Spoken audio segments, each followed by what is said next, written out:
Hey, good afternoon. How's everybody? Hello? Can you hear me?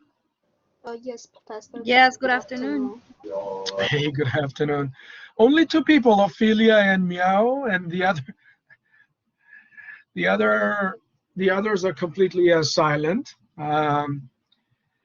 Well, I believe, I hope everyone is, everyone is currently paying attention to the class. Um, since your microphone is off, and yeah, you must stay muted, to prevent, unless you have something to say, and your microphone must remain muted to prevent any background noise from interfering. How are you, Ravine? Ravina, I'm sorry, Ravina. Um, so, uh, some people had questions about uh, the first practice test. And the first practice test was actually open for review until yesterday, right? Uh, I can leave it open until this week, until this weekend for review, but there will be another practice test coming up for this weekend. Uh, but we are already behind schedule because we have only 5 weeks. This is the second week. By the end of the second week, because we have only 5 weeks, Ophelia, look, if I go over yeah, I can do that. But then you must remember, we haven't even covered 10% of we haven't even yet covered, it would be a little more than 10, but look, um, Uh, I cannot go over every question. There were, I believe, 20 questions. Uh, it would it would take up the entire time. Okay, but then we won't be able to. Uh, anyway, we'll do that. Okay, we'll do that. But remember, this is not class.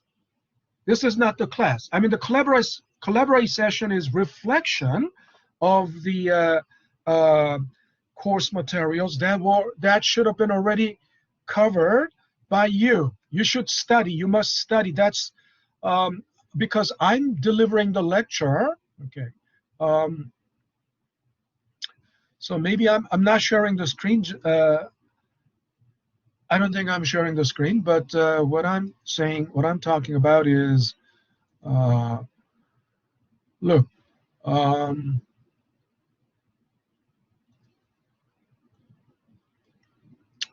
let me share the screen.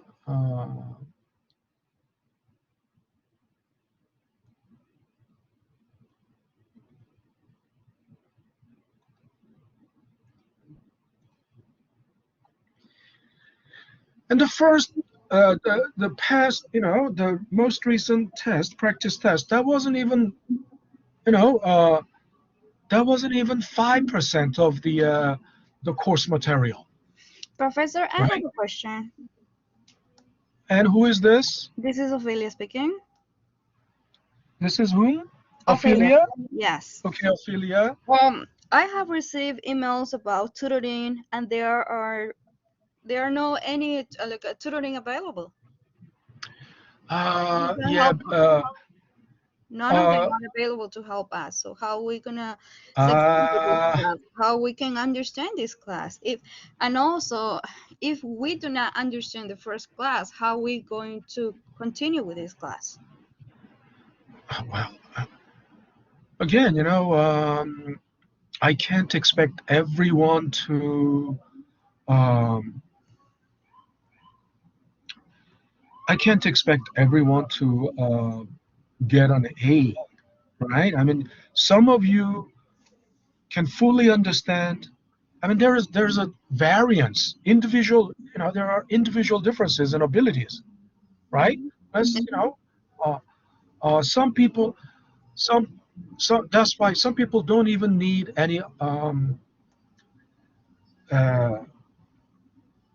tutoring. Some people need tutoring, and that's why I'm doing this like a two-lane traffic, right? That has been set forth from the beginning. There are people who don't need the reflection in the collaborate session because, and I was addressing that already because now because I'm sharing my screen, you can see this. This is not your class. Let me go back to. Okay, we are. We already finished this. I mean, by the video, we already finished this, and you gotta. I've been telling you, you gotta study the videos. And as of today, this is the course material that you should have caught up to, right? In other words, as of today, up to this point, let's see, um, this is the end of the second topic, and in the reflection, in the collaborate session, we haven't even entered the second topic.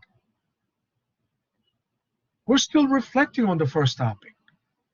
As of today, right, you should be cut off to, you should be caught off, right? You should catch up with everything. You should be caught off to this video, right? Up to that point. That's where you should be. And then, as I said, it's a fact, no matter what. Not not everyone is on the same footing. Some people are already uh, they had smooth sailing up to this point. They don't have any questions. They understand. They comprehend everything perfectly.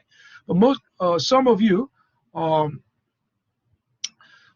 some of you don't, and that's given. No matter what. Um, but I'm giving this collaborate session. I'm giving this reflection through the collaborate session because for the benefit of the people who are struggling, right? And then think about it. You should be here by today, right? You should have caught up all the way to that. But the collaborate session is still here. And then after that, we have this topic 3, topic 4, topic 5, topic 6, topic 7. So as of today, actually, 2 out of 7, right? That's what 2 out of 7 is,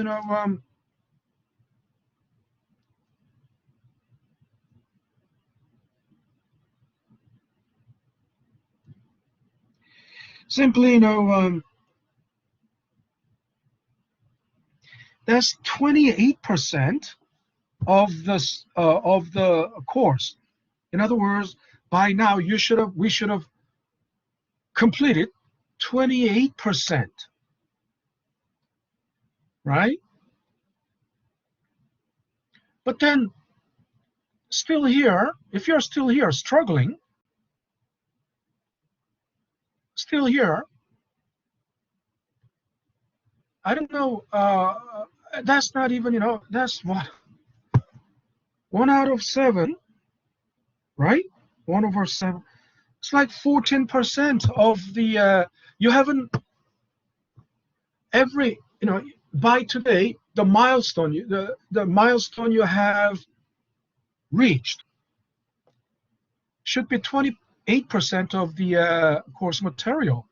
And I'm delivering this, I have, delivered the lectures through the pre-recorded video.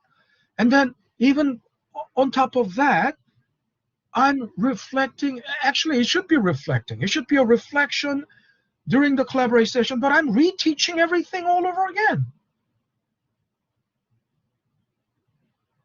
Because I cannot check your, some people are very quiet. They don't say anything, but they are good. They comprehend everything, so they don't have any questions. So they keep quiet. But I don't know if in the collaborate session, what I hear is just absolute silence. I don't know if it is because you fully completely understand, or whether you don't understand anything at all, or you may be somewhere in between. But you have to understand that by today you should be all caught up all the way to the end of topic 2, right? And that's why I'm saying, I can go over the first, I can go over the last test, but that's just practice test. And if I spend, that will take another 2 hours. And then that I can do that, then forget about, then we will have to move on. I cannot keep doing the reflection of the past topics, right? Because it takes so much time, and you are thinking this is the class. No, I've been telling you, this is just like a review. This is like a reflection, right? The progress of the class, once again, the lecture has been delivered all the way up to the end of this second topic as of today, right? So if I give you the review of the practice quiz, then I will have to skip, inevitably, it's inevitable, I will have to skip reviewing reflection of some topics. I mean, maybe I'll have to skip topic 2, and then but I cannot just, but then it's impossible. It's because you have to understand all of this, because if you don't comprehend that, I cannot do the reviews, reflections of the next things, because they are all connected. If you don't understand the materials, the contents in topic 2, it's hard to move on to topic 3. I mean, it's not like a separate module. I mean, some people are, some courses are built on modules, and modules seem like separate units, but actually, if there is no connection between the modules, then there's no point. You're losing the big picture, right? You just know small segment of the picture, but you don't understand the big picture, because basically the big picture is completed when all the dots are connected. But when some segment is missing, you cannot see the full picture. So please understand that even though the collaborate session is doing the reflection of the previous topics, but that's not where the class is now. You got to understand, because this weekend is already the end of the second week. By the end of the second week, you should have the first quiz.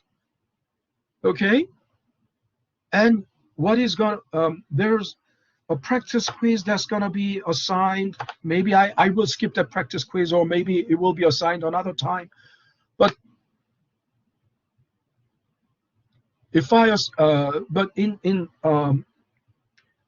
chronological order, the timeline, if you think about the timeline and the milestones, the next practice test must be done before going to the first quiz. And by the third week, by the end of the third week, you should take at least you should take the midterm. And then by the end of the fourth week, you should take the second quiz. By the end of the fifth week, you should take the final. It has to work like that. It's not like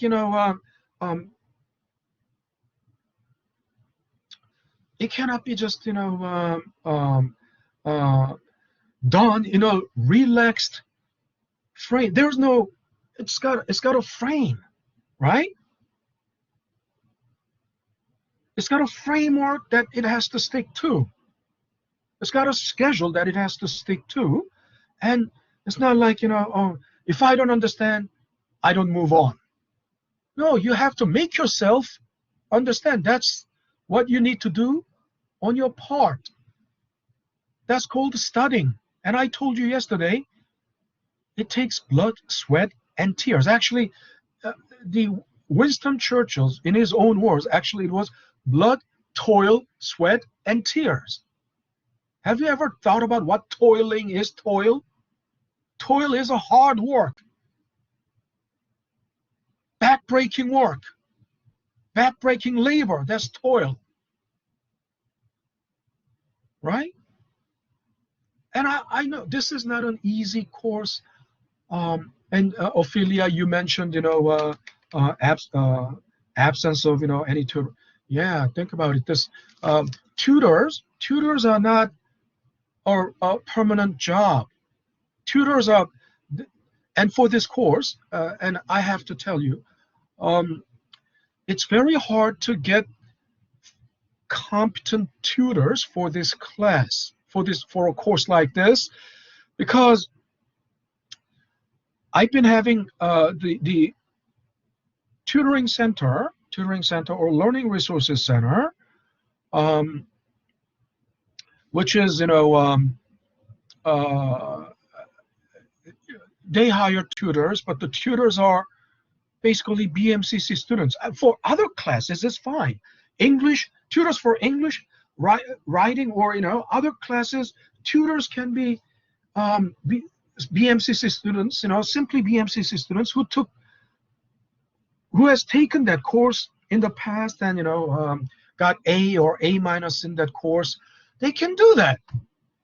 But something for this course, the tutors have been actually graduate students, at least a graduate student in their PhD program or master's program, because in their otherwise in finance or financial economics, otherwise they can't do this. They can't do this. They don't. BMCC students tutoring, there is no one who can do this, because even if you get an A from this class, after the semester is over, you forget everything. After the semester is over, unless you do this repeatedly over and over, your memory cannot hold it, because you are into another four courses in the new semester, and that's already, your brain doesn't have that capacity, short-term memory. Your brain's short-term memory doesn't have that capacity. You have to empty that, right? You have to purge the old memory to put new information. You have to purge the old information to put new information. The only way you can retain it in, to put this into your long-term memory, you have to repeat it over and over and over. Then it is then implanted in your long-term memory. But your short-term memory is like the computer's RAM. Your computer's RAM generally probably 8 gigabytes, maximum 16 gigabytes maximum. But when you're running multiple programs at the same time, you reach the maximum RAM capacity. Your computer slows down or crashes, right? So for your computer to run smoothly, the RAM should be freed up. Something that you're not using, the computer will purge, so that it could, it can run the programs or softwares, new programs and new softwares. It cannot keep running the old, in other words, if you have too many windows open, if you're running too many programs, you have to close something, right? So that's like your short-term memory, right?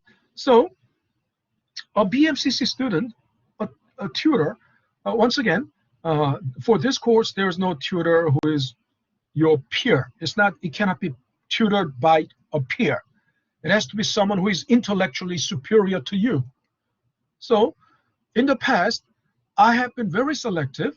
I have only approved tutors who are graduate students in their doctoral program, or at least, a master's program, or someone who is at least who has bachelor's degree in finance, who graduated with bachelor's degree in finance. But think about it. People who have graduated with bachelor's in finance, they don't tutor. Think about it. They have a full-time job. They do this while they are just, for example, if they are graduate students, they do this while they are in graduate students. And during summer, they get a better job offer, right? So this tutors are not a full-time position. You have to understand that. And during summer, we lose a lot of tutors, really, well-qualified tutors, because they get a job. They cannot work for, I don't know how much they pay, maybe $10, $12 an hour. You can't. The Learning Resources Center cannot retain qualified tutors. They're constantly on a search for new tutors, but it's hard to find people who want to tutor, right? If they have already, master's degree or at least bachelor's in finance or in financial economics, they won't do this. So that's the thing. There's a difficulty in recruiting and retaining tutors for this course. So during the regular semester, we may have one or two, but then during the summer, it's almost impossible, and it will be very lucky if you can find one. But again, I cannot. You don't. You asked me, what can you do if you can find a tutor? I'm not in a position to answer that. You have to tutor. That's not under my. Tutors are not under my responsibility. You understand? No. I don't hire tutors. It's the Learning Resources Center. You have to bring this point to the Learning Resources Center. Exactly. Right? Yes. No. I mean the why they are sending email about tutoring and they are not tutoring available. That's what I mean. Because think about it. It is the Learning Resources Center need to stay alive. Do you understand? Learning Resources Center, they must prove that they are relevant, right? And of course, they will, if there are no, they will provide tutoring for easy courses like English, ESL English. Most tutors, they thrive with ESL tutors and basic math tutors, right? But those are, it can be handled by, and learning, the majority of, think about it, 80% of tutoring offered by Learning Resources Centers are in basic skills like ESL and basic math, like Math 059 or Math 056, something like that.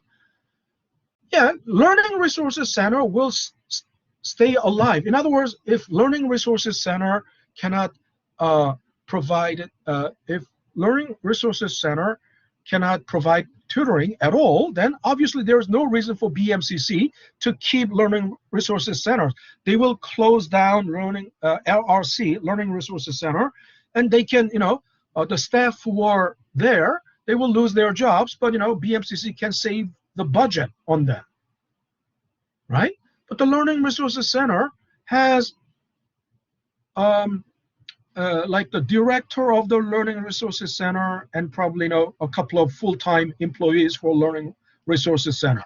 And these people need to keep their job. And they provide tutoring in basic skills like ESL and basic math, right? Remedial math. That's almost about 80% of tutoring. And so the Office of Learning Resources Center will continue. They won't get sacked. They won't get fired, or they won't lose their job. And they are happy as long as 80% more or more of the tutoring is provided. Something like this, it's very, think about it, it's rare. It's first of all, tutors, it's hard to find tutors. They used to have during the regular semester. Any summer, most likely they lost those tutors because it's hard to retain them, because they found a good job, permanent job, or at least even if they didn't find a permanent job, but they can still find a part-time job that pays at least like $50 an hour, right? So they won't stick around. So Learning Resources Center cannot do anything because they cannot pay $50 to finance tutors, right? They will have to pay something like ESL tutors, the same rate. ESL tutors, they cannot find a job that pays $50 an hour, so they will stick around. But tutors who can do this course, they don't stick around, and you have to understand that. And when they send out email, it's to the general audience, right? They send out email to general audience. So someone who is in ESL course or English 101, this email serves them. This email is useful for them. But it's unfortunate, but the email that you receive, you have to understand it's basically was sent out to general audience, not specifically for you, for the students who take this class. Okay, and I feel helpless either. I feel helpless too because because there are no tutors, and then I cannot tutor you individually, right? So that's why I've been saying you must be prepared to give your blood, toil, sweat, and tears. Otherwise, there's no other way, nothing else. How would you know if you didn't do well in the first practice test? And this doesn't, remember, practice test doesn't enter your grade, right? Semester grade. But I told you it can help boost the lowest test grades. And there are four tests that will go into your semester grade, which quiz 1, midterm, quiz 2, and final. If any one of these, the lowest score, you messed up in quiz 1, or you messed up midterm, so that's the lowest score among all 4 tests. Then at least the average of, if you did well in the practice test, average of the practice test will kick in to boost the lower score, the test with the lower score. So that will even marginally it will bump up your weighted average of your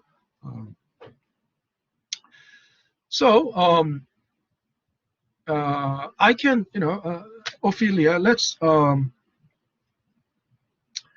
think about it, because I cannot go over every problem, but So it's okay, Professor. Let's continue because my classmates are waiting for the class. Okay, never mind. yeah, sure. But check with the. I know you had a connection. You didn't have any connection. No. I mean, you couldn't join the Zoom session today. But please send email to the e-help desk, or there's a e-learning. Oh, e-learning, please send email to e-learning They will help you out, and I will be happy to set up another uh, uh, Zoom meeting with you, even tomorrow. Okay, the technical issue. If there's nothing there isn't much I can do about the technical issue. Okay, you have to send email to e-learning, and please remember you must be caught up all the way to this point, right? Alrighty, so I will let me share my I'm already sharing my screen, so let's go to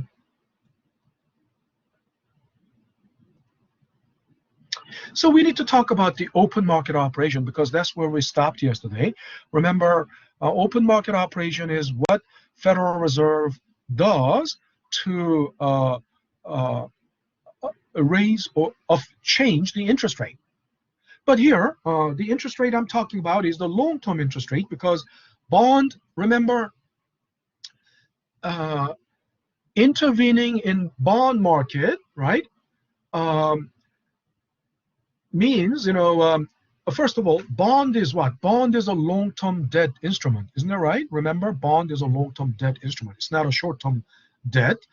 Short-term. So by entering the bond market and affecting the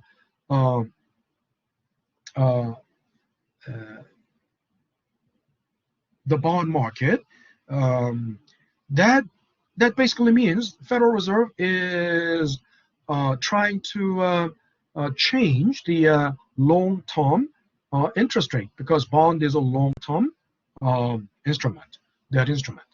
Okay, but our conversation was about, it started out with the Fed funds rate, and remember, Fed funds rate is short-term market, right? Because the lending term of the lending maturity is no more than it's short term, basically under 1 year, and commonly it's no more than 60 days, right? Short term lending is, but bond is a long term lending. Remember yesterday we classified bonds by maturity and by the issuer, right? And I told you bond is the term that is reserved for long-term debt instruments, and for short-term, for treasury securities is called short-term with maturity under 1 year is called treasury bill. Okay, for corporate debt instrument is called commercial paper or a promissory note. Okay, so obviously when it is bond action, if Federal Reserve is taking action in the bond market, it's about the long-term interest rate. But to understand the mechanism, we are looking into the long-term bond market just to understand the mechanism of the Federal Reserve's monetary policy. And what is monetary policy? Monetary policy is basically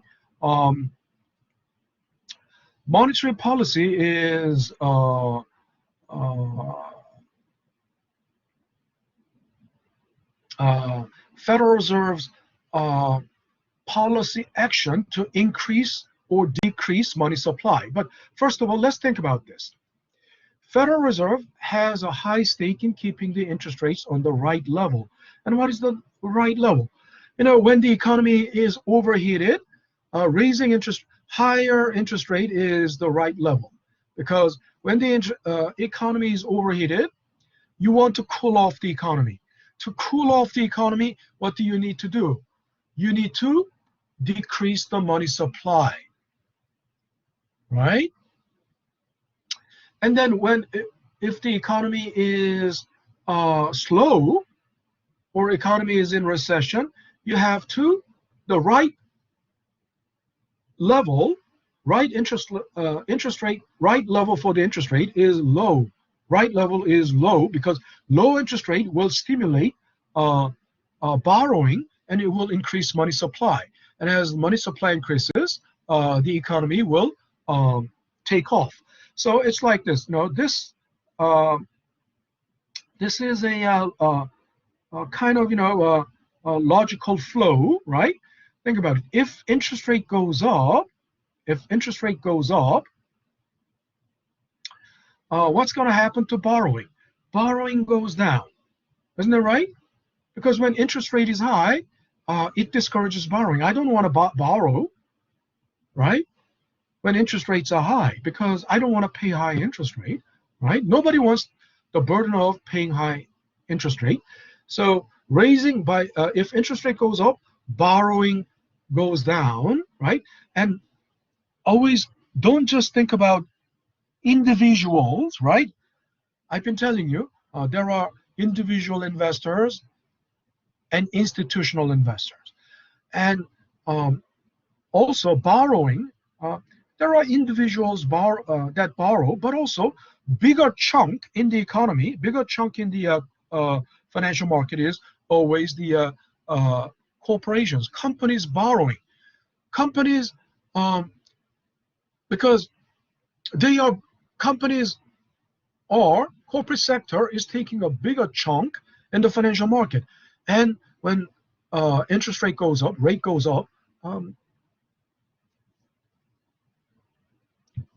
the borrowing is discouraged. And when companies borrow, what is the purpose? By now you should understand. It must be clear to you. Companies borrow not for fun, right? When they borrow, it's for investing in their growth. In other words, when they borrow capital and they borrow long term, so it's capital market, right? Basically, borrow long term, and they expand. They use it to expand their production capacity, meaning they acquire new plants, new equipment, new buildings, new developing new technology. R&D costs money, right? Developing new technology, etc., etc. All this is done with the borrowed capital. One way they raise capital is by borrowing. The other one is by selling stocks. Okay, and I explained yesterday, stocks are not borrowing, so company doesn't have any obligations to the stockholders, right? But bonds are borrowing, and company has obligation to the bondholders, right? Makes sense. So that is the mechanism. If interest rate goes up, borrowing goes down. As borrowing goes down, money supply goes down, because when companies borrow money, they use it to acquire land or acquire building, acquire new production equipment. They use it to build new plants, new factories. So money flows into the economy, right? So money supply increases throughout the economy, and through ripple effects, the economy grows because of this ripple effect. So, but if interest rate goes down, that's what happens when interest rate goes down. If interest rate goes down, borrowing goes up, money supply goes up. That stimulates the output of the economy. That Y stands for output. Okay. It also means income. Output and income are two sides of the same coin. I will get back to that later, because there's a lot of things, lots of things, that were, actually, not explained, skipped. Should also talk about the difference between nominal interest rate and real interest rate. But think about it. When there's more increased money supply, economy will be stimulated, right? So economy will grow. But if interest rate goes up, borrowing gets discouraged, so money supply goes down, economy cools down, right? So doing this, right? Initiating this process, right? By raising interest rate or lowering interest rate, that's called monetary policy. That's called monetary policy. So Federal Reserve does that through open market operation. So let's think about the mechanism here, mechanism of the open market operation. So let's assume zero coupon U.S. Treasury with maturity of 30 years. And we talked about this yesterday. Remember, I told you it's a zero coupon bond, right? And zero coupon bond sells at discount. I gave you an example yesterday. And if you go to the bank, they will, you can ask them about Series E or Series D bond, no matter what the name is, because name will change, because Series E was issued, like 2000 in 2000 something, early 2000 something. Maybe it's the series name of the series name would not be E anymore. It could be Series W by now. It's 2021. It could be Series, but the point is, you gotta ask: do you sell, or do you sell U.S. 30-year Treasury zero coupon bond, right? The bank teller may not be familiar with this specific name, but that's the correct name: zero coupon U.S. Treasury 30-year zero coupon bond. That's exactly the descriptive term of that bond. They may know it by the name, such name as U.S. savings bond or etc. But U.S. savings bond doesn't have to be necessarily 30-year zero coupon. It could be structured differently. So ask them with a very exact descriptive name, descriptive term: U.S. Treasury 30-year zero coupon bond. And if a mere teller doesn't understand, he or she will refer to the manager, and manager will know. And then if they say yes, ask them what is the selling price, and they ask them also what is the particular name of that. I mean, when they are selling it, marketing it, and they may call it, some by Series S bond or whatever, right? But that series name can change because, as I said, when I said Series E bond, that was I remember that from like 2002. It's 2021. It was 20 years ago. It may be Series S by now, or Series T by now. So the name changed. So don't bother with the name. But the point is, you gotta know it is U.S. Treasury zero coupon 30-year bond, and ask them what the price is. Then how much is this selling for? They will say, probably, if it is same principle, they will say $500. $500. It will sell for $500, but 30 years later it's going to be 1,000, right? So that's why it's zero coupon. Then so here the PT, P sub T, that is price of the treasury. Okay, that means the selling price of the treasury. And FV is the face value. Face value is also called par value. Remember, what is another name? What is another name for face value? I just gave you two: face value, par value, and what's another? Anybody? Future value? Huh? Future value? Oh, future value. Yes, that's possible because that's what you redeem at future, right? When it is end of year 30, right? And who was that? Who gave me that? Ophelia. Who gave me that answer? Ophelia. Ophelia. Okay, Ophelia. So you get 0.25 for that. But another name. I mean, future. When is that future? I mean, when are you going to redeem this? Obviously, you're going to redeem at the end of year 30, right? So the end of year 30, what is that called? The end of the timeline, what is it called? Maturity value. Yeah, maturity value. So another name is maturity value. And who was that? Ophelia. Ophelia again. So you got 0.25. Yes. Yes. And there's still another name. I didn't talk about it. There's still another name.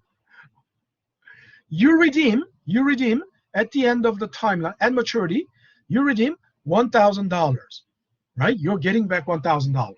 So another name is you redeem 1,000. So another name is called Fair value. redemption. Oh, Huh? redemption. Yeah. Is called redemption value. Redemption. You're redeeming 1,000. So redemption value, right? So they go by different names, but you must know all of you must know them by all those names. Par value, face value, maturity value, redemption value. It's the same thing. Okay. So obviously, what does this mean? That means selling price of the treasury is way less than face value. Yeah. If you're buying this bond, which is issued today, so it has 30 years left to maturity, right? Then your selling price is $500. It sells at discount. So it's, of course, less than future. So then this difference is the difference between the face value and the selling price is $500, right? That's called bond discount. Bond discount. But if you think about it, another name, what are you so you bought this bond for $500 today, 30 years later you get $1,000. So what happened? I mean, what happened over 30 years? What happened? Anybody? What happened to you? You invested 500, right? You invested 500. 30 years later, it grows to 1,000. So what happened? Over 30 years? We gain interest. No, this is not interest actually, because this is a zero coupon bond, so it doesn't pay any interest. But then what is this? If this is not interest, what is this? It's reached to the maturity value, this one, right? What? It's reached to Yeah, the it has maturity value. reached the maturity value, but this increase of $500, this bond is called bond discount, but it's also called. You should know this.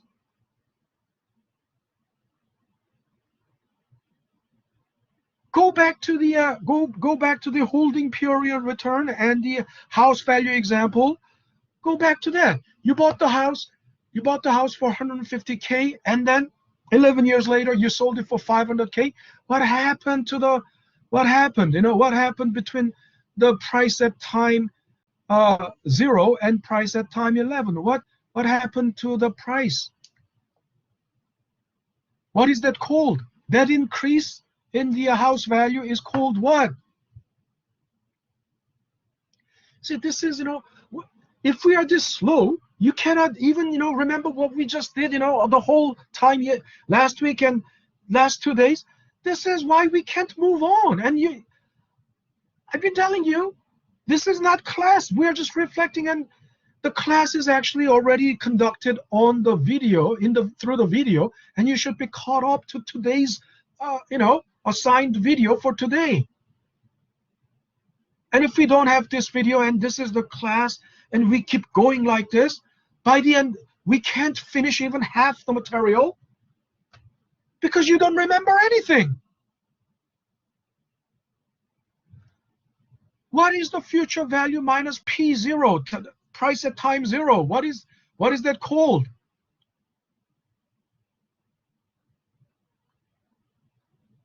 You have this file also with you. If you have opened this file, if you have this opened in front of you, you can just go back of several slides and go back to like holding period, return, and house value example, and you can search it for yourself. That's called studying, searching, doing the research. That's part of this activity called studying. And just with this question, it's taken more than like 5 minutes. We are being delayed every day, every minute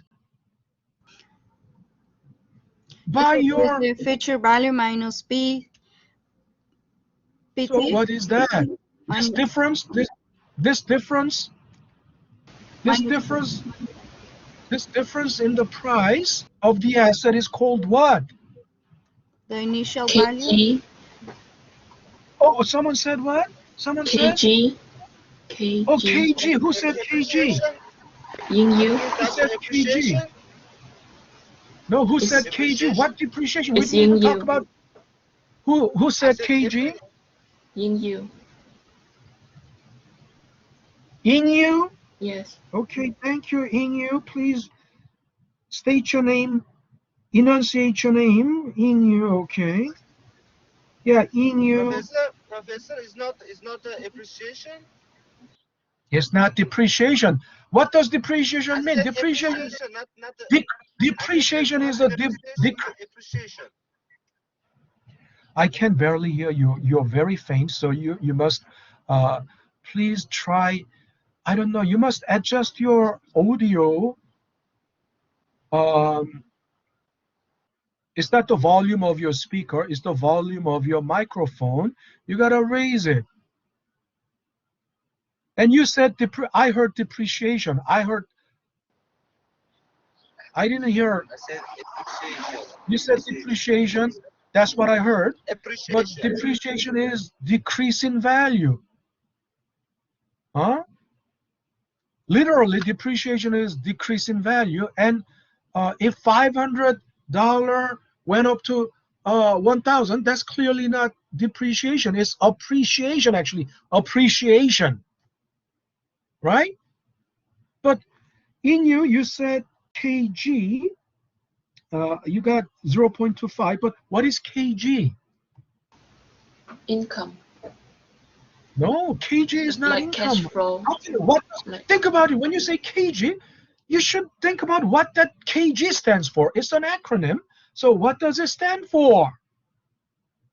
Kg is certainly not, income doesn't have any K in it. How can that be income? What is kg? Can anybody give me that answer? Think about it. When it is capital appreciation. Huh? Capital appreciation. Who said that?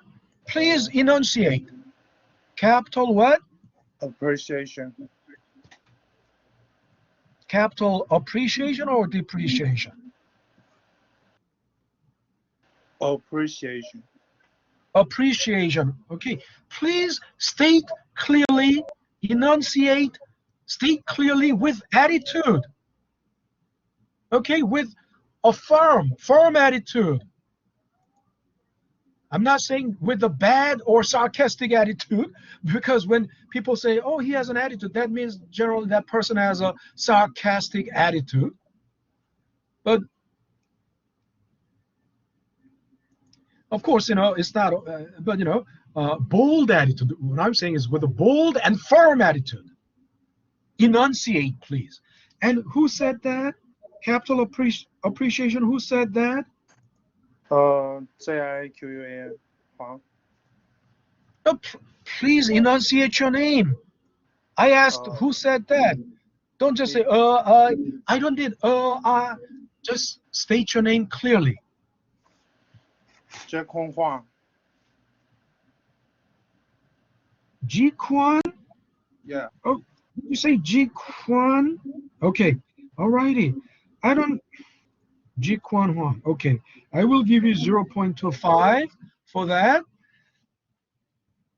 Um, uh, I think you need some voice training. You guys need, some people need voice training. Voice training is nothing but, usually it sounds like singing training, vocal lesson.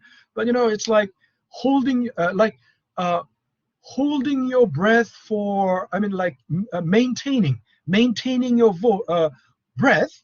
When you say something, your breath, you're exhaling, that breath needs to persist, right? That breath, if you say capital appreciation, it has to be held in that breath. Your breath has to last until you complete that utterance. When you utter a word, the breath needs to hold, right? You need to keep holding that, maintaining that breath until you complete that utterance. But then, some people have that, some people cannot hold that breath. So I'm not saying suppressing your breath, but, retaining your breath until you finish that utterance, right? Because if you don't do that, it's the last syllable, or, like if it is a capital appreciation, it has many syllables already. 3 syllables in capital appreciation. Appreciation has like 5 syllables. These syllables, the later syllables are not heard, or they are dropped. So you need some vocal training, right? Not about singing, but it has to do also with singing, right? You have to be able to carry your speech or utterance, right? Yeah. So Ji Kwon said capital appreciation, but can you make connection between capital appreciation and KG? I mean, they mean the same thing, but what does that G stand for? Gain. What does that G stand for? Capital gain. Yeah, who said gains? Sophia. Huh? Sophia. Who's Ophelia? Sophia. Safia. Okay, so please enunciate your name. Safia, yes. Safia, you got 0.25. Yes, capital gains. Isn't it capital gains? Exactly. Bond discount is the capital gains. Exactly. Isn't it right? Because you paid 500 today, 30 years later, you get 1,000. So that's capital gains. So basically, if you divide capital gains by the initial price you paid, what is that? That's return. That's your ROI, right? That's your ROI and ROI on treasury. But then you might wonder, oh, what about the income? There's no income because this is a zero coupon bond. And zero coupon bond, zero coupon bond pays no interest. So there's no income. You just have capital gains, and that is the return on the treasury. But then what is RF? Why did I put RF? What do you think RF stands for? What do you think RF stands for? This is a very challenging question because, but if you have watched these videos already, you should know. Anyone? What do you think RF stands for? That means risk-free return. In other words, the return on investment on treasury security, right, is a risk-free return. Risk-free. Why? Now think about it. Now, first of all, what treasury securities? I mean, think about it. We know, treasury has 3 designations, 3 different designations, depending on maturity, right? If the maturity is less than 1 year, it's called treasury bill. If the maturity is between 1 and 10 years, treasury note. Greater than 10 years, up to 30 years, treasury bond. So if they have different names, what is the name you use to call them collectively? How do you call these treasury bill, treasury note, treasury bond collectively in one word? In one word is called treasury securities. You call them treasury securities. Okay, understand? Everyone is okay with that? Yes. I need to hear your response. Everyone is Yes, Professor. okay, thank you. Because I'm not okay, all right. Yenting said, okay, yes. All right. So because I cannot see you or I cannot hear you when I'm looking at another application, right? And I don't like to feel like I'm shouting into a cave because it's like it's a vacuum, almost like I'm speaking to a vacuum.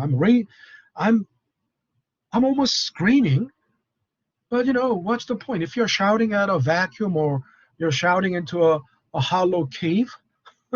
It's so futile, right? And I'm getting exhausted.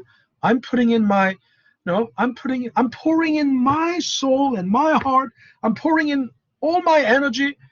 And if it is just going down the drain like that, I just don't feel motivated anymore, right? So why is it okay? Why is the return on the treasury is risk-free? Now think about it.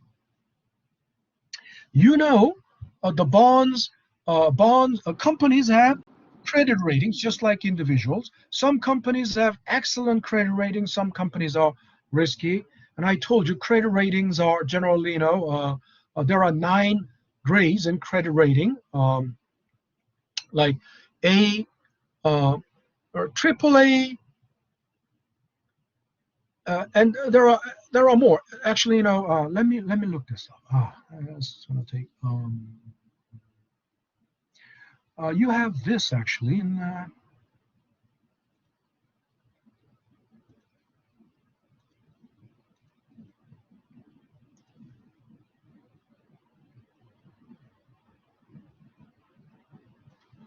If I let me get out of topic 2, and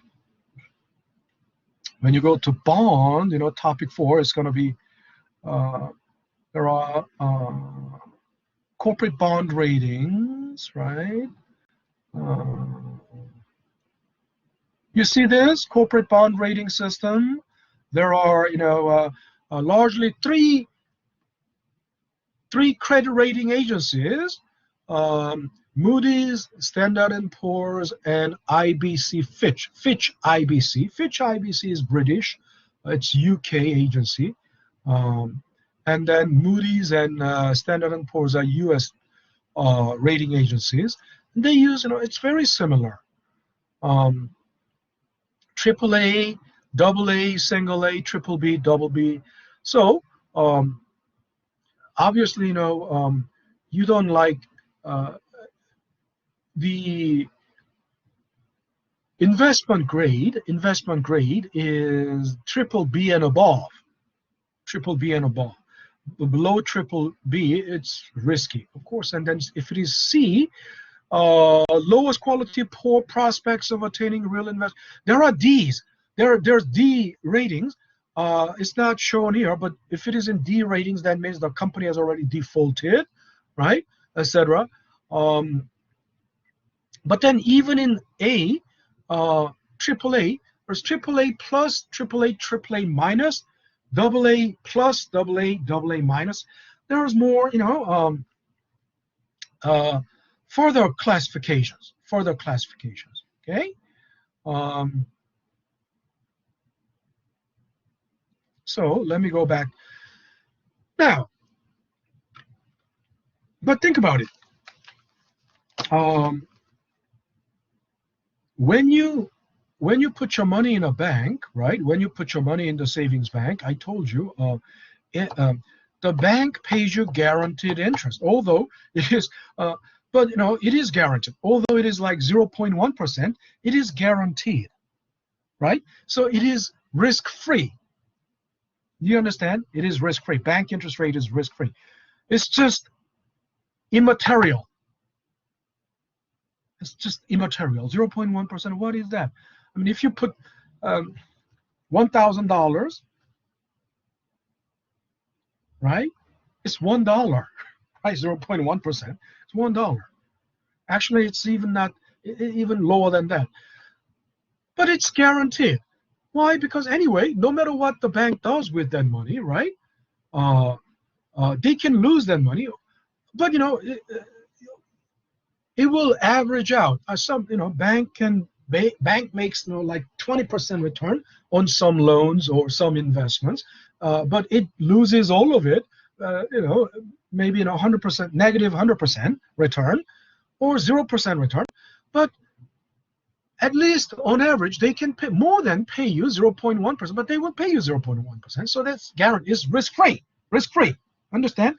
And also CD, certificate of deposit, the interest they pay you on the certificate of deposit is also risk-free. And then among the companies, right, AAA, if it has a AAA rating, it's very safe, but it doesn't mean it is 100% risk-free. Now, U.S. Treasury is almost 100% risk-free. Why? Now think about it. Why U.S. Treasury is risk-free and no other, and it's not only no other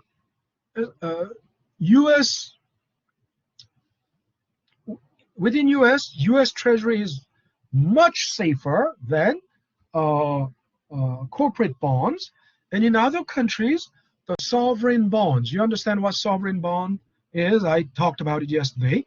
The bond issued by national governments are safer than, definitely safer than corporate bonds. Okay, why? Why is it the case? And among all sovereign bonds, U.S. Treasury is by far the best, safest. Why? Now think about it. This is the, but I'm not going to go over that. So if U.S. Treasury sells bonds, right? U.S. federal government sells bonds. Of course, it's the U.S. Treasury Department that does it. And coupon bonds, let's talk about the coupon bonds. Coupon bonds, they will have to pay interest, right? I mean, if it is a 10-year Treasury bond or Treasury note, 10-year Treasury bond, for 10 years, they will have to pay interest, right? Every year, I mean, if it is 5%, they will have to pay, $50 every year. But it's semi-annual. I told you, bonds pay interest semi-annually. So annually $50, but every 6 months is $25, so that's $50. For the next 10 years, U.S. Treasury will have to pay interest. And at the end of year 10, they will have to pay out the face value, $1,000, and the final year's interest, right? Final year's interest. So where does this interest payment come from?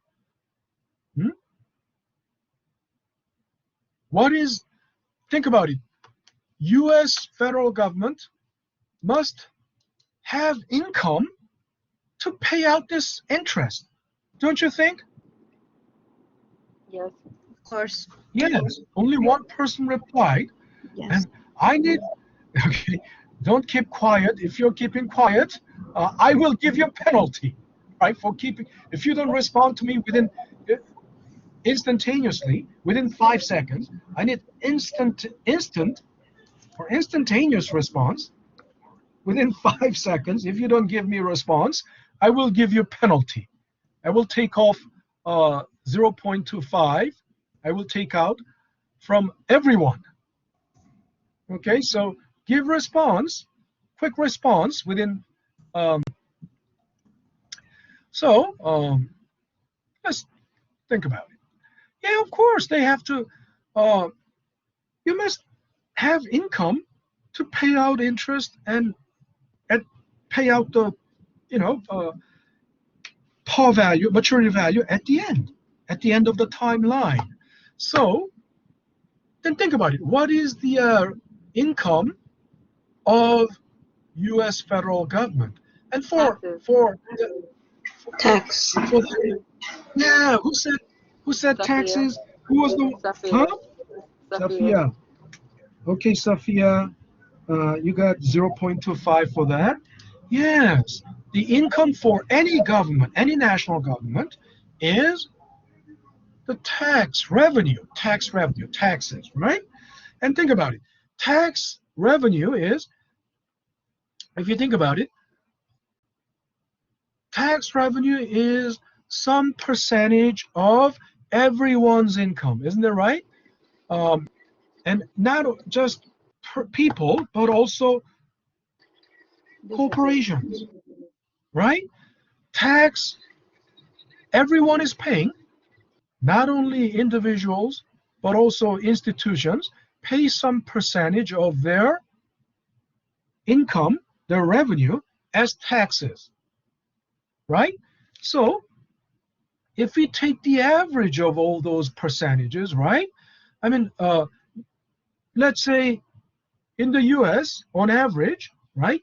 You can say tax revenue is, on average, like 20% of everyone's income, on average. And this everyone means every individual and every company, every business.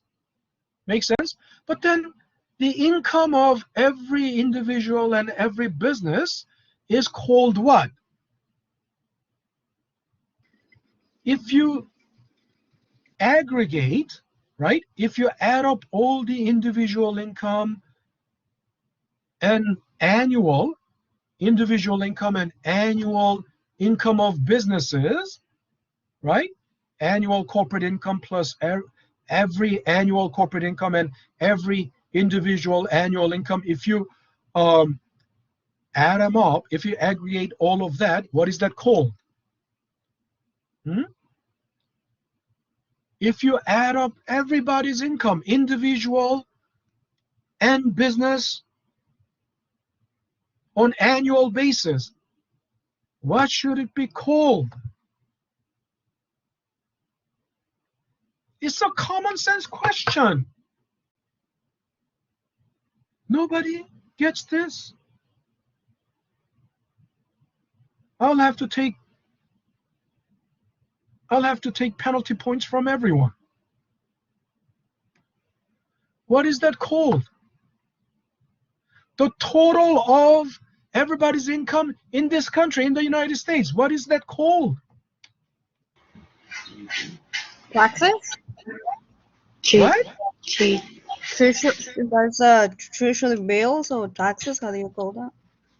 Taxes?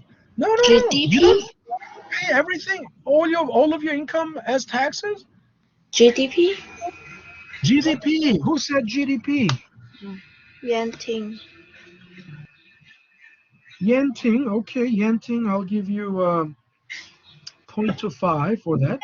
Yes, it's called GDP, gross domestic product, or in another word, national income. Isn't that national income? Don't you think? Yes. You add up everybody's income a year, right? That was, earned, generated during a year. That's national income. Isn't it right? And that's also another name for that is GDP. What does that mean? Gross domestic product. Gross domestic product. Now, gross means, it wasn't adjusted for inflation. It's just, in nominal value. Domestic, within the domestic border, within the national border, right? Product is something that has been produced. It's the output of the economy. Output of the economy, right? Now, output of the economy means, oh, the U.S. economy produced during this year 10 million passenger cars, passenger vehicles, 10 million sedans or SUVs, and then 5 million trucks, right, in automobile sector, and then in computer, in IT, in computer manufacturing, and produced 100 million laptops, 50 million desktops. I mean, if we count everything, right? U.S. economy produced also how many tons of wheat, how many tons of corn, how many tons of pork belly, how many tons of beef. I mean, all this, how many tons of fish, how many tons of apple. If you aggregate all of them, how many pairs of shoes, aggregate all of them. How many restaurant meals, aggregate all of them. Of course, you cannot add them up, by units, because, I mean, one car is obviously worth, one car, if you're talking about one car, let's say one Jeep Cherokee is worth probably 20,000 restaurant meals. So you cannot add them up like that. So what you can add up is dollar value of all of that. That makes sense? You add up the dollar value of all of them, and then it's called, when you add up all those dollar values, is gross domestic product. But then how is it income? It's the output of the economy. Product means output of the economy. Then why is it income? Remember, I said a while ago when we were talking about this, I told you Y stands for output, but it also means income. And I told you that they are, income and output are two sides of the same coin, right? Why? Think about it. If U.S. economy produced $20 trillion, actually U.S. economy last year in 2020 was, I think, like $21 trillion. 21, I don't have, I'll have to look. I'll have to look it up, but this was as of 2018. In 2018, U.S., that was already 2018, and U.S.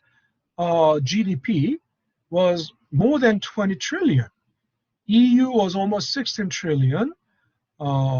European Union, China, as a single economy, it did about 13 trillion. Maybe in 2020 it did probably 16 trillion. I don't know. I have to look. But European Union is a bigger chunk. Because it's not a single country. European Union is because EU is, like a one economic unit. European Union is one economic unit. Japan did about 5 trillion. In 2020, I believe, and the top 10 countries, top 10 GDPs in 2020, after Japan, then it was probably UK, and then France. No, UK, I mean, after Japan, must have been Germany, and then UK, France, Italy, South Korea, Spain, and so on. Probably one of those are like 10 countries, top 10 countries in terms of GDP.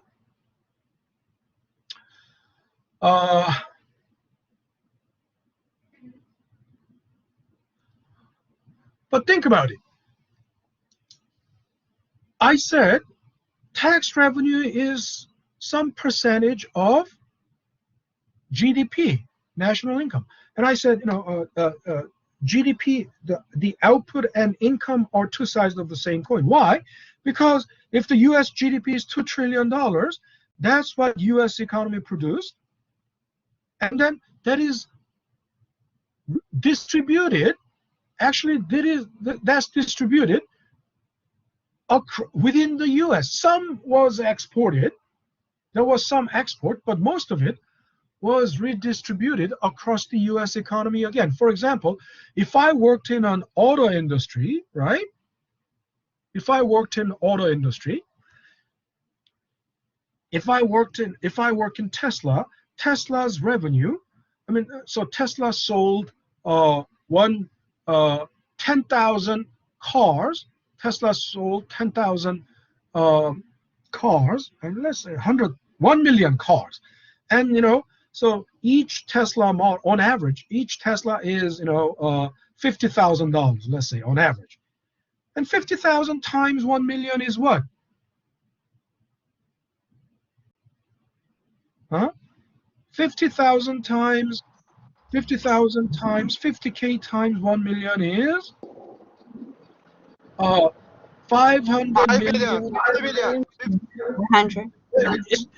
And there are 5 three billion. more. Yeah, 500. I mean, 500 billion. Isn't that right? 500 billion. Yes, I said 500 million, Professor.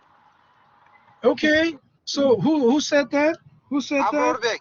Abrorbek Nurmada. Abrorbek. Okay. Abrorbek. Okay, I got you. You got 0.2. So think about it. Thank you. And then Thank you. the revenue, so Tesla's revenue in 2020 is, let's say, 500 billion. Then from 500 billion, they will have to pay out expenses, right? But then part of that 500 billion will be paid to me as my salary. Isn't that right? So Tesla is hiring, let's say, if hiring 10,000 workers, everyone will get their share of this revenue. Make sense? Of course, you know, some expenses must have been taken out already. And so this happens across every industry, right? This happens across the entire US economy. Every industry, what they produce, they sell, and then the revenue is redistributed as income to every worker who worked. And also, this is distributed also to paid out to the resource provider. For example, Tesla buys tires from tire manufacturers. Tesla buys, microchips from microchip manufacturers. Tesla buys, sheet metal, right? Sheet metal, or steel panel, because they have to build. They buy batteries or battery components. I mean, they make batteries themselves. Then they buy battery components.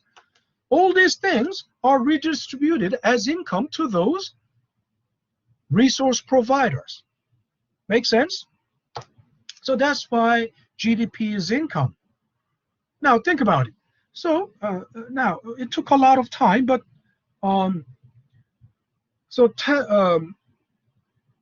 the country that has, since tax is some percentage of the national income, the country with the biggest income, the country with the greatest national income, will have the greatest tax revenue.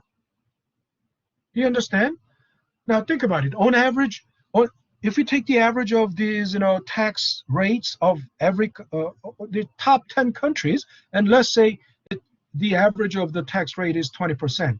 So all these top 10, on average, these top 10 countries are taxing 20%. For US, if it is 20%, then the tax revenue will be 4 trillion. Make sense? 4 trillion. And in 2020, I'm not sure if South Korea probably did like slightly less than 2 trillion, maybe 1.8 trillion, but let's say roughly 2 trillion. If South Korea did GDP was 2 trillion, then 20% of that will be $400 billion. That's the tax revenue. Now think about it.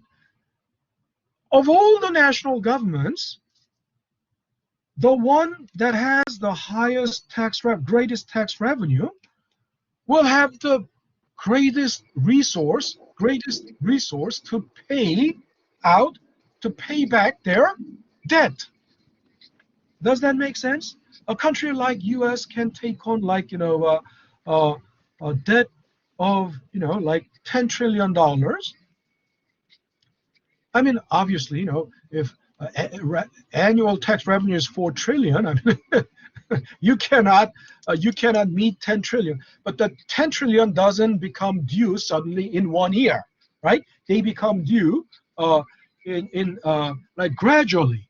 So with 4 trillion, some of it, a fraction of 4 trillion, like only 1 trillion out of it, can be used to service their debt, right? So think about it. The country with the greatest tax revenue is the country that can outlast other countries, other governments. The government with the greatest tax revenue is the government that can that has the most solvency. Solvency means the ability to pay back. The government with the largest tax revenue is the country with the greatest solvency, right? So that they can they will be the safest government. That will be the safest government among all governments, right? And this comes from the size of the GDP. If the country with the greatest GDP is the country that has the most solvency. In other words, that is the country that it has the lowest default risk. Does that make sense? Yes. Nobody's answering, so I'll have to take Yes. 2.5. Yes. Okay. All right. So that's why U.S. Treasury is the safest debt instrument in the world. U.S. Treasury is risk-free, because think about it, and U.S. government will be the last one to go down. I mean, U.S. government will, think about it, U.S. government will outlast any other government, and U.S. government will last anybody else in the U.S. Think about it.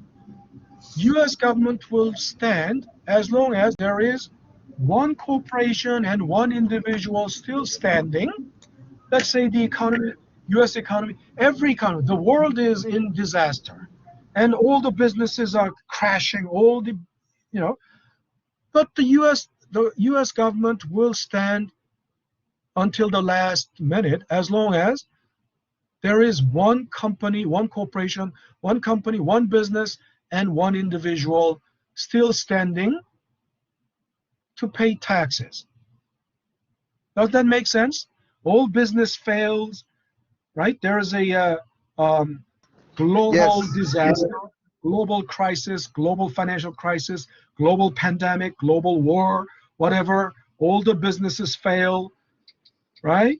All individuals, all the people die out of, this crisis. But as long as there is one person standing, right, making a living, whatever, by agriculture or by, making a living, and one business standing, still doing business, there will be some income, right? There will be corporate income, there will be personal income, and as long as there is income to tax, the U.S. government will last, right? So the U.S. and when this one individual falls, one business falls, then U.S. government will fall. So U.S. government will outlast everything, right? And for that matter, other governments, other sovereign governments, the same. In the UK, as long as there is one business still standing and one individual still standing, UK government will continue, right? But when they fall, then UK government will fall. It's the same. But among all the national governments, US government will outlast any other government, right? And that's why US Treasury is the safest in the world. It's the risk-free return. Okay, here's the thing. So think about it. When the selling price goes down, risk-free return goes up. Isn't that right? Why? Let's just do a thought experiment. Isn't that right? Face value doesn't change. Isn't that right? Face value is always 1,000. Face value is always 1,000. But if this goes down, this goes down, what's going to happen to the numerator? Goes down. Numerator goes down? It increases because the amount that you are taking away from it is going down. So you will stay at a larger amount. Oh, no. Can you say that again? So conclusion, it goes up or goes down? This numerator, does it go up or go down? If the amount that you're taking away from it is going No, I down, didn't hear you. I couldn't hear. Just go up so or it go goes down? up. It goes up. Yes. Who said that? It goes up. Safia. Okay, Safia. So I'll give you 0.25. It goes up. Rationale, the reasoning. Let's think about logical reasoning for it. Why? Because if the amount that you're taking away from it decreases, then it's going to stay at where it's at. Right. She said it. Everyone heard? The amount that is being taken goes down. Think about it. Face value remains constant. It's always 1,000. Face value of the bond is always 1,000, right? Maturity value, redemption value, par value is always 1,000, right? But this goes down. So the numerator goes up, right? That's the mathematical logic. And it's not difficult. It's not challenging. It's not super difficult. It's just based on the common sense. So this goes up, numerator goes up, but then what happens to the denominator? Huh? This is going down, isn't that right? PT is going down. Selling price goes down, so this goes down, but the numerator goes up. Then what should happen to the return? Huh? Nobody can answer this. This is also, once again, very, simple logic. Just It goes think up. logically. It goes up. It goes a larger up. number divided by a smaller number gives you a larger number. Exactly. Is there Safia again? Yes. Safia, can you repeat that so that everyone can hear? But please slow down. Safia has very solid logical explanation for that. So if you have a Safia is larger giving number and you're dividing it by a smaller number, the answer is going to be larger. It's kind of like Yes. doing 100 divided by 2, it gives you 50, as opposed to if you divided 100 divided by 5, a larger number at the bottom, you would get 20. So 50 Everyone is heard greater than that? 20. Everyone heard that? Is it difficult? Yes. Is it difficult? Someone said yes. Is it difficult? No, that will be the interest, right? What? That will be the interest. The No, amount. there's no interest. This is not. The risk. It's a zero coupon bond. It's a zero coupon bond, so it doesn't pay any interest. It's only about capital gains. Oh, the capital amount. Capital gain. That's the mathematical logic. Simply, numerator goes up. It's a fraction. If the numerator goes up and the denominator goes down, the whole fraction will have to go up. Right? Yes. Do I get 0.50? Yeah, Safia, you got 0.05 because that was, you gave logical explanation, not just short answer, but full logical explanation. Everyone understands that? Everyone is good with that? Yes. All right, Yes. it will go up because numerator goes up, denominator Yes. goes down, so the fraction will have to go Yes, up. Professor. Yes. Then think about it. Roger that. All other bonds must follow. All other bonds must follow because U.S. Treasury Think about it. In the bond market, nobody is safer than U.S. Treasury. I mean, in the bond market, there is U.S. federal government, U.S. Treasury Department selling bond, and there are corporations selling bond. Between the corporations and U.S. government, who is the biggest guy? Who's the biggest guy? The Treasury. U.S. The U.S. Treasury. government, of course. And who is the safest guy? Who is the safest guy? The Treasury. Yeah, Treasury, the U.S. government. So when the biggest guy and the safest guy is paying higher return, when the biggest guy and the safest guy is paying higher return, then all the other corporations that sell bond must raise coupon rate. They must pay higher interest rate to stay competitive. Do you understand? If the corporations do not pay higher interest, then their return will still be the same, and they cannot compete with the U.S. Treasury. Everyone will just buy U.S. Treasury. Nobody will invest in corporate bonds. Does that make sense? So the corporations must Yes. also increase return. To increase return, they will have to increase the coupon interest they pay on their bond. So if all other bonds pay higher coupon interest, then banks also must pay higher interest, because think about it, banks and bond market are also in competition, right? Banks are also in competition with bond market, because companies can borrow from the bank or borrow from the bond market, right? And if the bond market, all the companies are paying higher return, right? Then investors, if I have $1 million, if I put it in the bond, I get 10%. Bond yield is now higher. Bond return is higher because they pay higher coupon. Then, so bond return is 10% now. The banks are paying, previously bond return was 5%. Bank's interest rate was also 5%, but then there was no difference. I would be indifferent, right? I would be indifferent between the bond market and the bank. But if the bond market pays higher return, will I put my money in the bank? Will I put my No, money in because the bank? logically your return is going to be less.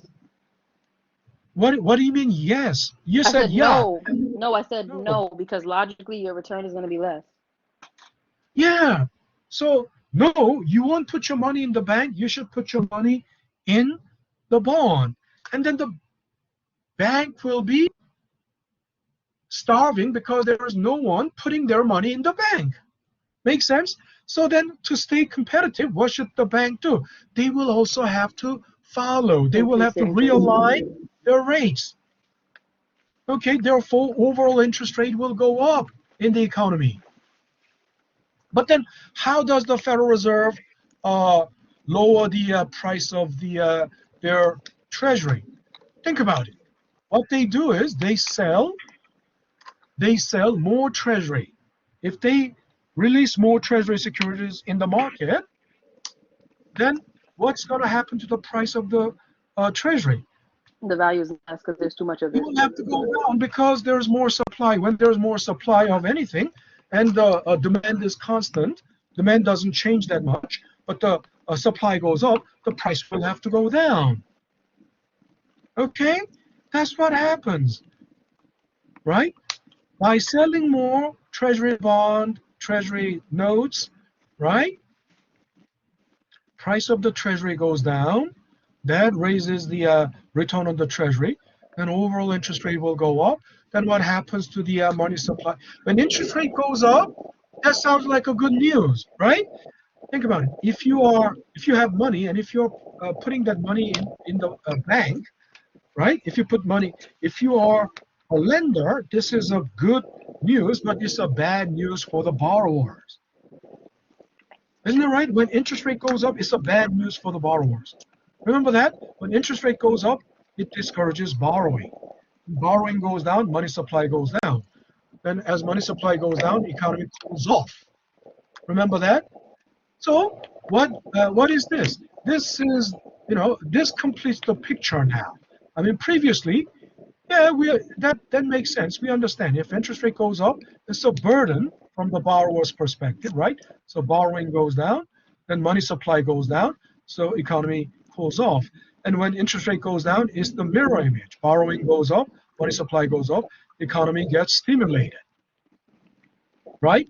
But what happens in the middle, the mechanism, what happens in the middle, that was missing.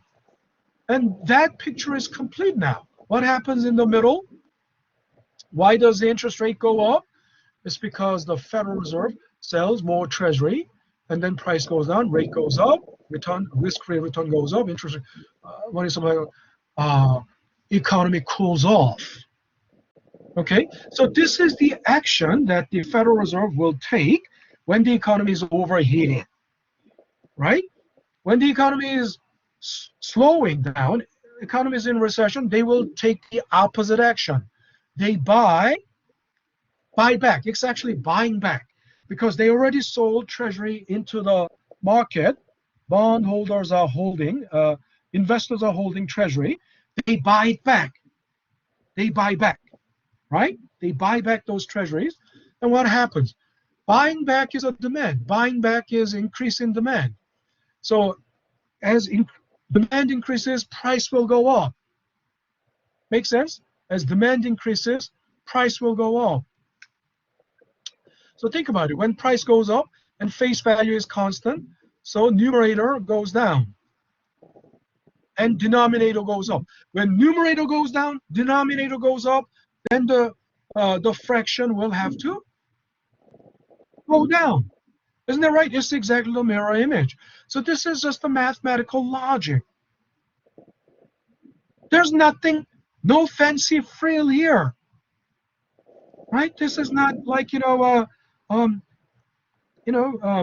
colorful language. I mean, in English class, if you write, there are two camps, two schools. There are people who like very concise and terse language. Legal documents, it has to be terse and concise. Literature, novels, poetry, they like colorful language, flowery language. But flowery language, sometimes it could be good for, poetry. But it's frills, fat, frills. And sometimes even the poems are more powerful when the language being used in the poetry is condensed, right? That's the power of condensation. If everything is compact, concise, terse, no fat, no frills, it carries more, it has more power because everything is condensed. You don't have to use 1,000 flowery, colorful words. People who use 1,000 flowery, colorful words are generally con men. They are con. They use, flowery,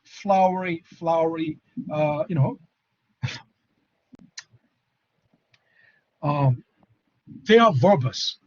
They talk a lot, wordy.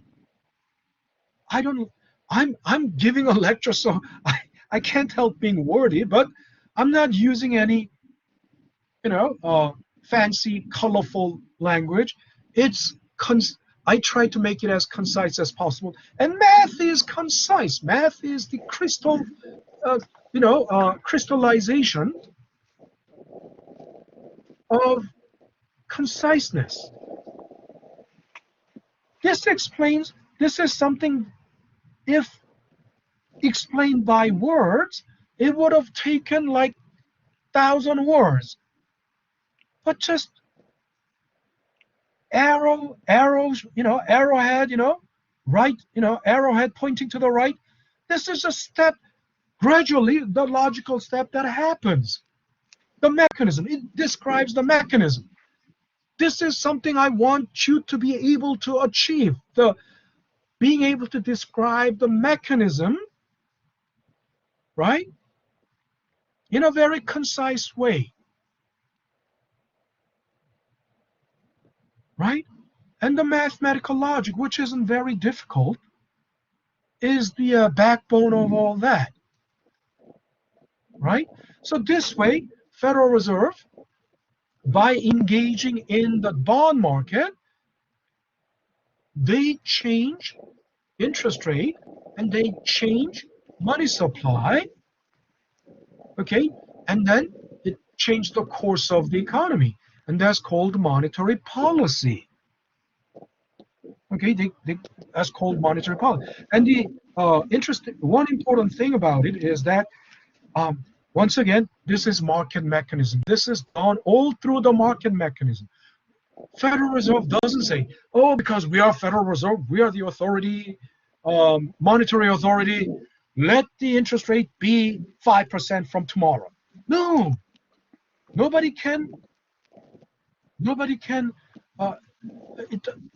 market economy, nobody can issue an edict. You understand? Nobody issues an edict. Nobody issues a decree saying, let the rate be. Why? It doesn't work in a market economy, right? It has to go through the market mechanism. Now, again, so this is generally for long-term interest rate, like, 10 years. But for short-term interest rate, it's through the, engaging in the Fed funds rate. And it's also related to the discount rate, because there are three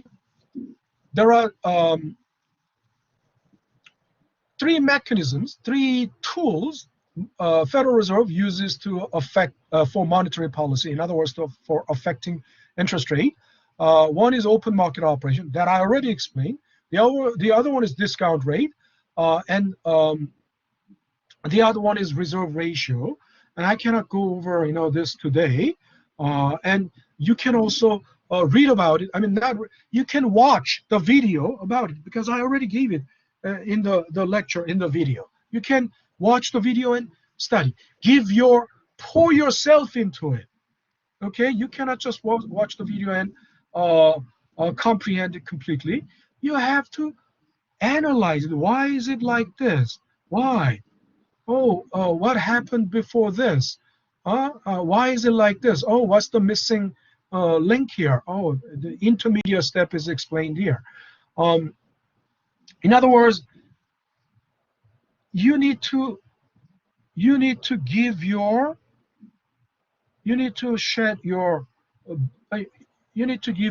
blood, toil, sweat, and tears, just like Winston Churchill said, and that's called studying. Studying is a very intense activity, right? I probably said this before. People reading a book on a train, reading a book on a bus, and check out what kind of book they are reading. If they are reading something like a novel, it doesn't take brain power. It doesn't take blood, sweat, and tears and toil, right? But if they are reading something like fundamental analysis of the financial market, or fundamental analysis of the financial assets, asset pricing theories, if they are reading something like this, or quantum physics, if they are reading like something like this, yeah, that requires really brain power. They are really spilling their blood, sweat, and tears. They are really giving it they are pouring their soul, heart and soul, they are pouring themselves into it. Understand? You understand? There's something that requires real brain power. There's something that's no-brainer. And novels, reading novels, storybooks, that's no-brainer. And they just do that just to look as if they are smart. They are not smart. Smart people don't read novels, right? Smart people read something like quantum physics. So smart people read something like, asset pricing models, option pricing models, right? Okay, so this is basically, the open market operation and how Federal Reserve engages in monetary policy. One more thing, I shouldn't forget about this because we are running out of time, so I always forget. Now this mechanism, here, interest rate goes up because of the Federal Reserve's open market operation. In other words, interest rate increase is the result of the Federal Reserve's intervention, which is a monetary policy intervention. But think about it. Interest rate doesn't. This is, in this case, interest rate goes up or goes down by external force, by external forces. What is that external force? It's the Federal Reserve. It's not. But interest rate can go up or go down endogenously. Okay, you understand? Endogenous means something coming from within the system, coming from inside. That's endogenous. The change is happening because it's the factor that causes the change is coming from inside the system. That's endogenous. But if this is actually exogenous, are you listening? The Federal Reserve intervening in the bond market, open market operation, intervening in bond market, and the interest rate goes up or goes down because the Federal Reserve's intervention. This is exogenous change. Exogenous meaning the change, the factor that causes the change is coming from outside the system, right? So again, change in interest rate can be caused by exogenous factor as well as an endogenous factor, right? Think about it. Interest rate, without Federal Reserve intervention, interest rate can go up or go down. So then think about it. What causes the interest rate go up? What is the endogenous factor that causes the interest rate to go up or go down? What do you think it is? Anyone?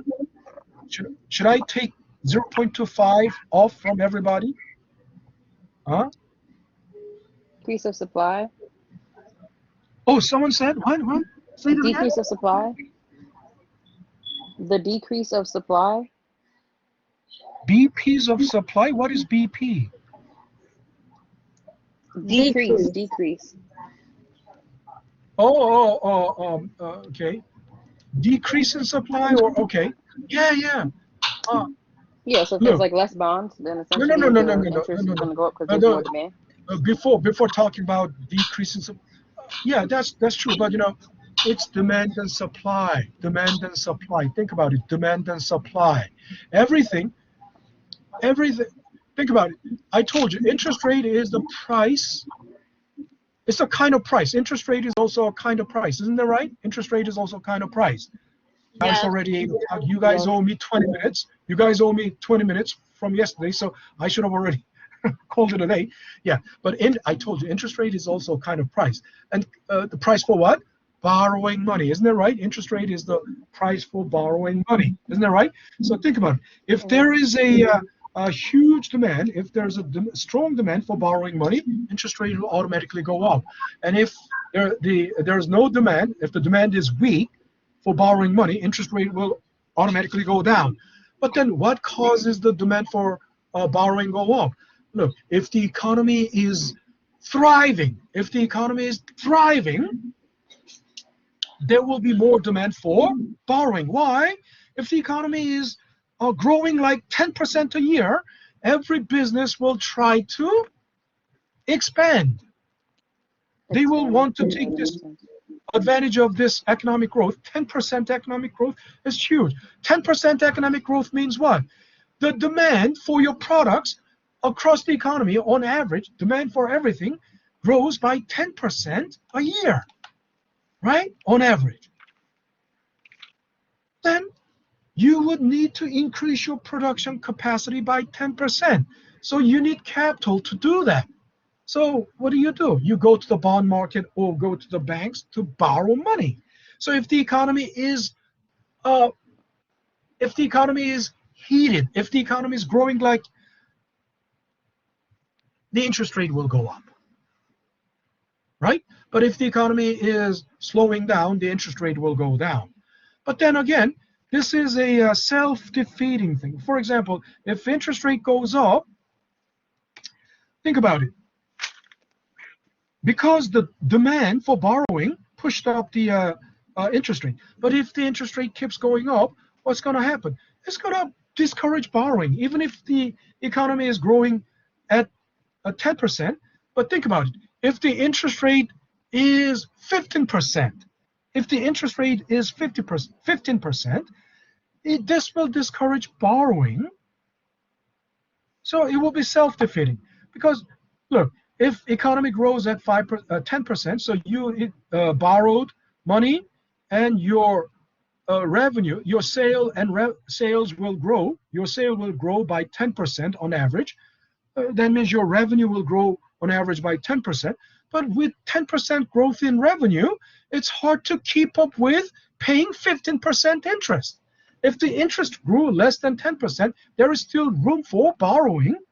But if interest rate already exceeds the economic growth rate, then it will discourage borrowing, right?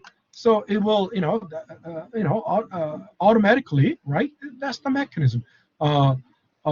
Decrease the money supply and cools off the economy. All right, it's 8:03. You guys owe me 20 minutes. So